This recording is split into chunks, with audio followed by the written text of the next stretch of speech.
सबसे पहले आपको ई-वे बिल के साइट पर लॉगिन करना है। लॉगिन करने के बाद लेफ्ट साइड मेन्यू में रजिस्ट्रेशन ऑप्शन पर क्लिक करें। रजिस्ट्रेशन के अंदर जीएसपी ऑप्शन पर क्लिक करें। अब आपके सामने एक इंटरफेस ओपन होगा जिसमें आपको दिखेगा कि कितने जीएसपी मतलब कि जीएसटी सुविधा प्रोवाइडर रजिस्टर किए हैं। यहाँ पे आपको न्यू बटन पर क्लिक करना है। क्लिक करने के बाद आपको टैली को एज ए जीएसपी सिलेक्ट करना है।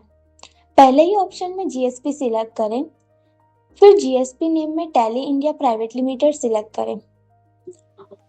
आपको यूजर नेम क्रिएट करना है। यूजर नेम फॉर्मेट होगा कंपनी का name underscore API underscore XYZ। यहाँ आपकी कंपनी का नाम होगा, पहले तो एपीआई फिक्स रहेगा आपका, और यहाँ पे आप कोई भी 3 लेटर्स या नंबर्स चूज कर सकते हो। Example ABC company underscore API underscore 123। उसके बाद आपको पासवर्ड क्रिएट करना है। अपने अकॉर्डिंग आप कोई भी पासवर्ड क्रिएट कर सकते हैं, लेकिन वो स्ट्रांग होना चाहिए। फिर ऐड बटन पर क्लिक करें। जैसे ही आप ऐड बटन पर क्लिक करेंगे आपका आईडी एंड पासवर्ड जनरेट हो जाएगा।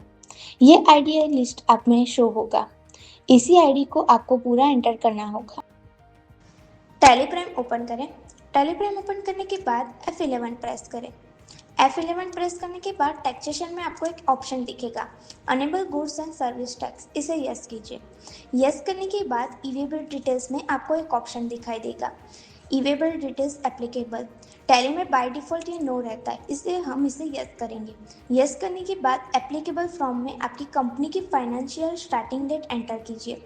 एप्लीकेबल फॉर इंस्टा टेस्ट, इसे यस कीजिए। यस करने के बाद कंट्रोल ए प्रेस करके सेव कीजिए।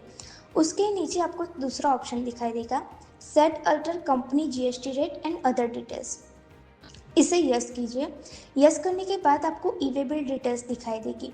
यहाँ पे आपको इंस्टाटेज थ्रेशोल्ड लिमिट्स में 50,000 ऐड कीजिए, या फिर आपके स्टेट की जो भी कोई लिमिट है वो ऐड कीजिए। नीचे आपको दूसरा ऑप्शन दिखाएगा, print e-way bill with invoice, इसे यस कीजिए।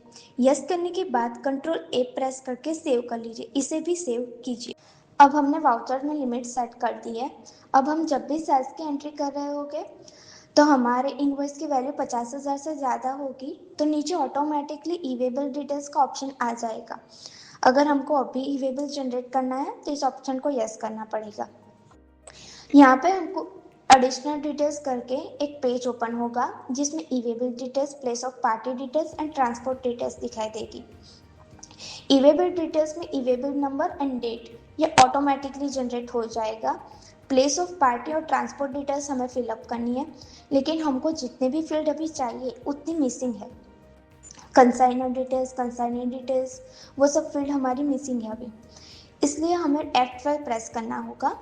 F12 प्रेस करने के बाद हमको जितने भी ऑप्शन नो दिखाई दे रहे हैं उस सबको यस करना है। जैसे ही हम यस कर लेते हैं फिर कंट्रोल ए प्रेस करके सेव करना है। यहाँ पे हमें कंसाइनर डिटेल्स फ्रॉम तक लेके कंसाइनर डिटेल्स टू तक सभी डिटेल्स दिखाई दे रही होगी।